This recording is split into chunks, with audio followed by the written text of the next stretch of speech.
오늘 우리에게 주시는 하나님의 말씀은 고린도전서 1장 10절에서 17절의 말씀입니다.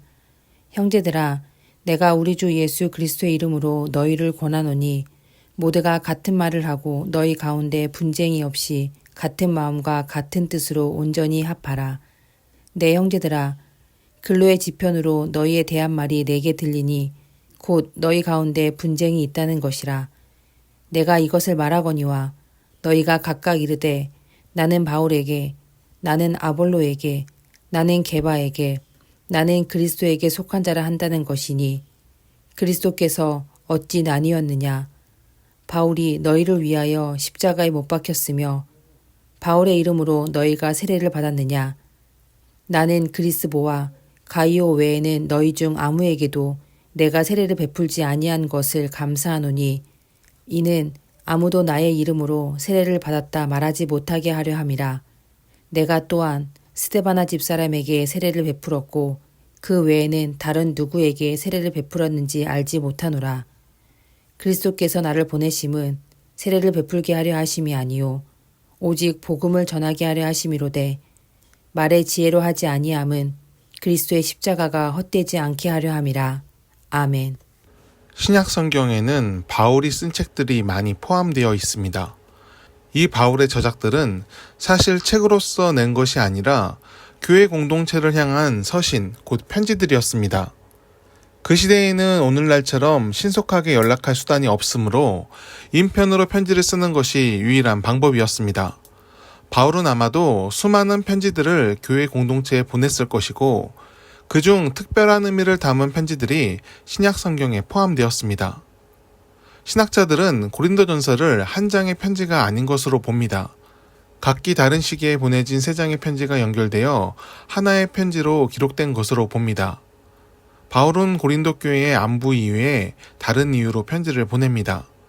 오늘 우리가 읽은 본문에는 그들이 당을 짓고 서로 싸우는 이야기가 나옵니다.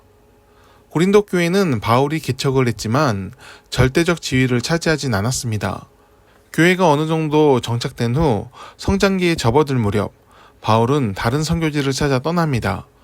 떠나면서 세운 사람이 아볼로라는 사람인데 그는 믿음이 좋고 성경에 대해 잘 알았으며 인품이 뛰어난 사람이었습니다. 한마디로 좋은 사람을 목회자로 세웠습니다. 하지만 사람이 모인 곳에는 언제나 죄가 스며듭니다. 교회 공동체라도 다르지 않았습니다. 마음을 지켜 깨어있지 못하면 분별력이 흐려지고 죄를 지혜라 착각하게 됩니다. 고린도 교회 교인들은 엉뚱한 데서 명예를 얻으려 합니다. 그들은 자신들이 누구에게 세례를 받았느냐를 따졌고 누구의 가르침을 더 크게 여기느냐로 파벌을 만들었습니다. 바울파, 아볼로파, 게바파가 생겼고 이들을 전부 비판하는 사람들은 자신이 예수님만을 따른다고 말하며 다른 사람을 정죄하고 무시했습니다. 이런 사람들의 공명심은 옛날이나 오늘날이나 다르지 않은 것 같습니다. 오늘날도 여전히 사람들은 무리지으며 스스로 우월한 자임을 나타내려고 애씁니다. 이는 세상에서의 나쁜 습성이 교회 안에 죄로서 스며든 것입니다. 교회는 예수님을 따르는 신앙 공동체입니다. 그렇다면 예수님의 삶의 방법이 성도들이 삶을 사는 방식이 되어야 합니다. 예수님은 사람을 언제나 살리고자 하셨습니다. 파벌을 짓고 나누며 우열을 가리고자 하신 적이 없습니다. 죄를 분별하며 옳은 선택을 하길 원하셨고 그 옳은 선택은 생명을 살리며 모두가 함께 하나님 앞으로 나아가는 것입니다. 바울도 그 점을 말합니다. 고린도 교인들에게 그리스도께서 왜 십자가에 못 박혔는지 기억하라 일갈합니다. 자신이 세례를 적게 준 것이 오히려 감사하다는 반어적 표현으로 한탄하며 사람이 세례를 주었어도 모두가 예수님께 받은 것임을 강변합니다. 곧 모두가 예수의 제자이지 사람의 제자가 아니므로 서로 다투고 우열을 가릴 것이 아니라는 것이죠. 교회는 그리스도의 십자가를 기억해야 합니다. 교회는 사람의 이름을 남기기 위해 애쓰는 곳이 아닙니다. 하나님을 사랑하며 예수께서 걸으신 희생과 섬김의 길을 감사함과 기쁨으로 살아가는 사람들의 모임이 교회입니다. 그래서 그리스도인들의 삶은 십자가의 길이 됩니다. 우리 안의 육신의 욕구는 뛰어난 사람이 되라고 너의 우월함과 가치를 드러내고 높이라 말하나 우리는 스스로 내려놔야 하기 때문입니다. 하지만 십자가의 길을 고통으로만 여기지 않길 바랍니다. 그 길을 예수님께서 걸어가셨습니다. 우리는 주님이 걸으신 길을 따라 걷고 있습니다. 예수님을 따르는 것이 항상 기쁨이 되고 그 기쁨이 오늘의 삶을 지탱시키고 이끌어가는 힘이 되길 원합니다. 가장 그리스도인답고 가장 교회다울 때 우리를 통해 하나님의 나라가 이 세상에서 성취될 줄 믿습니다. 기도하겠습니다. 하나님, 마음을 지켜 주의 길을 걷게 하옵소서. 교만과 탐욕, 공명심과 이기적 욕망이 우리를 지배하지 않게 하옵소서.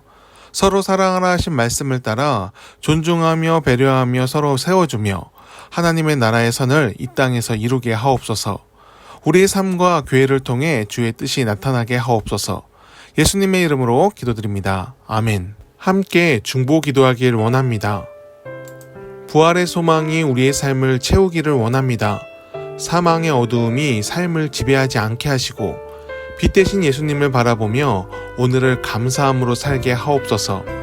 죽음의 벽을 허무시고 천국의 복음을 이 세상에 가져오신 예수님을 바라보며 오늘의 삶을 승리하도록 하옵소서. 세상이 우리를 고단하게 할지라도 신실하게 믿음의 여정을 지켜가도록 인도하여 주옵소서. 성도의 삶을 지켜주시길 원합니다. 육신의 병과 경제적인 어려움으로 고단함을 겪는 이들에게 하늘의 위로를 베풀어 주옵소서. 병마와 싸우는 이들에게 치유의 빛을 주시고 고난에 빠져 길을 찾고 있는 이들에게 지혜의 길을 열어 주옵소서. 예수 그리스도처럼 하나님을 신뢰함으로 모든 것을 이기도록 하옵소서. 이 땅의 교회들을 지켜주시기를 원합니다. 대한민국의 근대사에서 개신교의 역할이 참 컸습니다. 사회의 연약한 부분을 메웠고 도움이 필요한 자들을 보살폈습니다. 좋은 길을 제시하며 정의와 긍휼을 교회가 실천했습니다. 하지만 주님, 오늘날 교회는 머리를 숙이지 않습니다. 세상이 기뻐하는 영광을 교회의 영광으로 삼으며 교만과 벗하는 것을 부끄러워하지 않습니다. 주여, 어려운 상황에 있는 한국교회를 긍휼히 여겨 주옵소서. 교인이 줄어서 문제가 아니라 예수의 마음을 잃은 것을 깨닫게 하옵소서. 한 영혼이 돌아옴을 기뻐하셨던 예수님의 마음을 품어 우리가 진정 추구해야 할 가치인 사랑을 회복하게 하옵소서. 영혼의 돌아옴을 기뻐하며 긍휼과 희생, 정직과 평화를 나타내는 교회 공동체가 되게 하옵소서.